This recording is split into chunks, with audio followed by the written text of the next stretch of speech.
লাংহিনত 33 সংখ্যক NDFBৰ শ্বহীদ দিৱস পালন। নমস্কাৰ, আজিৰ প্ৰাইম টাইমলৈ সকলোকে স্বাগতম জনাই ষ্টুডিঅ'ৰ মজিয়াত মই গাংগুত্ৰী বৰা। আজি কাৰ্বি আংলং জিলাৰ লাংহিনত সাৰেণ্ডাৰ NDFB ৱেলফেয়াৰ এছ'চিয়েশ্যনৰ উদ্যোগত 33 সংখ্যক NDFBৰ শ্বহীদ দিৱস পালন কৰা হয়। নিহত হোৱা NDFB সকলৰ প্ৰতি শ্ৰদ্ধা আৰু সম্বেদনা জ্ঞাপন কৰি 33 সংখ্যক NDFBৰ শ্বহীদ দিৱসটি পালন কৰে।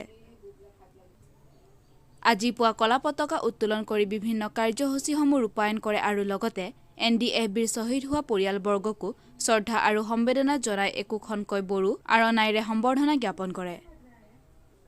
উক্ত সভাখন পৰিচালনা কৰে NDFB জিলা সমিতিৰ সভাপতি ভৱেন বসুমতাৰীয়ে। উক্ত অনুষ্ঠানত উপস্থিত থাকে NDFB জিলা সমিতিৰ সম্পাদক প্ৰকাশ নাৰ্জাৰী আনহাতে প্ৰাক্তন কাৰ্যবাহী সদস্য শৰৎ ব্ৰহ্ম আৰু বিশ্বেশ্বৰ বসুমতাৰীৰ লগতে NDFBৰ সমূহ কাৰ্যকৰ্তাসকল উপস্থিত থাকে। একেলগে আমাৰ এই 33তম আপোনাৰ মাৰ্টিয়াৰ্ছ ডে আমি উপলক্ষে আমি আজি প্ৰগ্ৰামটো পাতিছোঁ আৰু যিহেতু আমাৰ বীৰ আমাৰ NDFBৰ বাংগু বুঢ়া নামতে মাৰ্টিয়াৰ্ছ ডে 33তম দিৱস সকলো জেগাত য'ত NDFB আছে আমাৰ অসমত সকলো জেগাত আজিৰ দিনত পতা হৈছে। সেই গতিকে আমি আমাৰ এই লাংহিনত সকলো আমাৰ ৰাইজক যিমান আমাৰ মুখাং আফাদবিলাক আছে মানে মেইন আমাৰ সংগঠনবিলাক সিহঁতক লৈ পেলাই আমাৰ লাংহিনৰ বিবাহ ভৱনতে আমাৰ অল কাৰ্বি আংলঙৰ NDFB আৰু চেলেণ্ডাৰ NDFB সকলো মিলি আমি এই প্ৰগ্ৰামটো আজি কাৰ্বি আংলঙত লোৱা হৈছে আৰু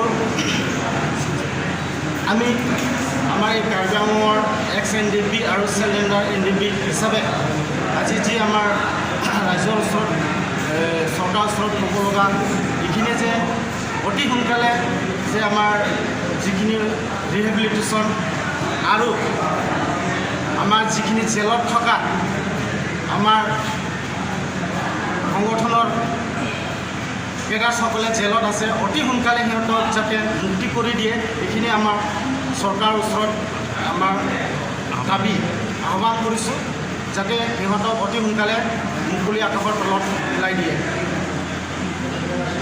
আৰু আমাৰ ইয়াত যিহেতু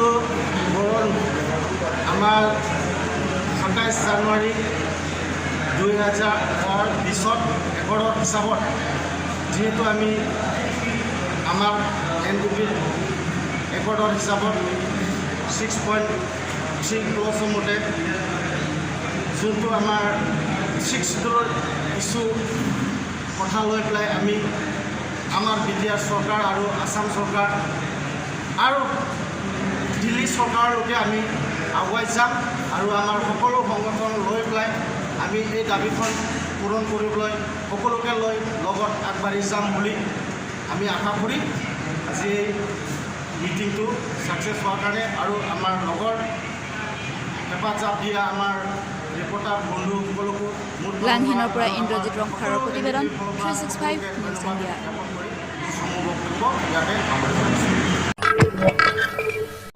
আজিৰ প্ৰাইম টাইমৰ পৰা মই বিদায় লৈছোঁ। চাই থাকিব 365 নিউজ ইণ্ডিয়া।